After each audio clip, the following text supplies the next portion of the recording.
कहानी क्षितिज के पार की रूहानी लौ। कुंतालवन एक रहस्यमयी स्थान जो दुनिया के नक्शों में कहीं नहीं मिलता। कहा जाता है जो इस घाटी को खोजे वही खुद को पाता है। इस घाटी की सबसे बड़ी रहस्य थी नीलजल झील और उसके बीच जलता हुआ अनादि दीप। लोग कहते थे वो दीप आत्मा की गहराई को पहचानता है। पर ये कहानी उस दीप की नहीं, उस आत्मा की है जिसने उसे जलाया।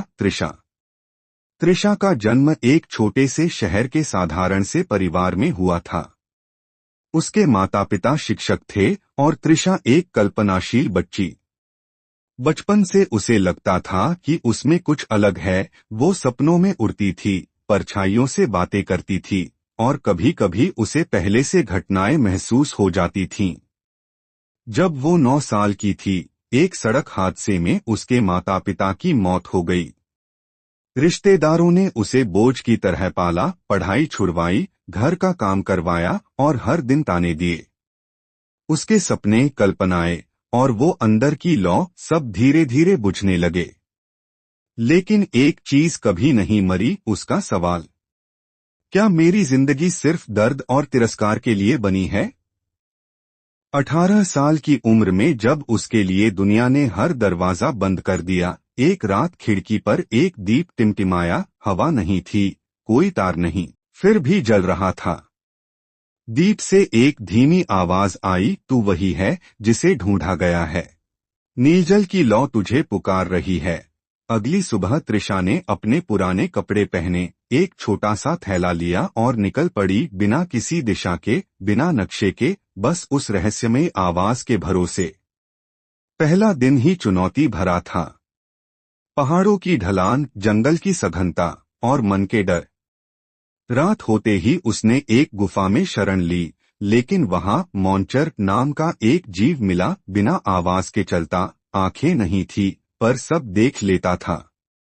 वो तब तक पीछा करता रहा जब तक त्रिशा ने डरकर गुफा के बाहर चिल्लाया, मैं डरती नहीं हूँ। मेरी आत्मा टूट सकती है पर झुकेगी नहीं। तभी मॉन्चर उसकी आंखों में झांककर गायब हो गया। त्रिशा समझ गई ये सफर बाहरी नहीं, अंदरूनी है। तीसरे दिन वो एक गांव पहुंची, विलोपन। वहां सब लोग उल्टा बोलते थे, समय उल्टा चलता था और सूरज पश्चिम से उगता था। एक बूढ़ी औरत मिली, नाम था वाकिनी। उसने कहा, तेरी शक्ति तू ही भूल चुकी है बेटी। तू जिस लौ को ढूंढ रही है वो तेरे अंदर ही है, पर नीलजल तक पहुंचना होगा ताकि तू खुद को देख सके। पर नीलजल तक पहुंचना होगा ताकि तू खुद को देख सके। 7 दिन 7 रातों का कठिन सफर, हर मोड़ पर मानसिक और आत्मिक परीक्षा। कहीं डर, कहीं मोह, कहीं क्रोध और कहीं पापों की परछाई। त्रिशा हर बार गिरती लेकिन उठती भी। आखिर वो दिन आया जब वो नीलजल झील के किनारे खड़ी थी। झील शांत थी और उसके बीचों बीच अनादि दीप जल रहा था। लेकिन दीप तक पहुंचने के लिए उसे पानी में उतरना था, और पानी, वो एक रहस्यमयी जादू से भरा था। जैसे ही त्रिशा झील में उतरी, उसे हर वो याद वापस आने लगी जिसने उसे तोड़ा था।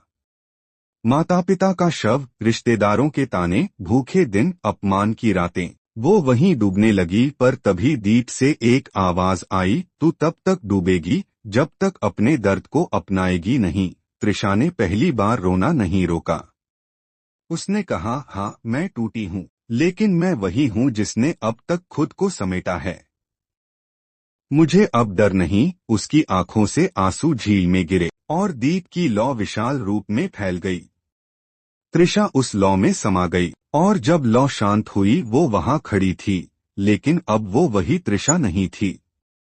उसकी आंखों में नीले प्रकाश की चमक, हाथों में ज्योतिसिद्धि, एक रहस्यमय शक्ति जो केवल वो पाता है जिसने खुद से मिलने की हिम्मत की हो।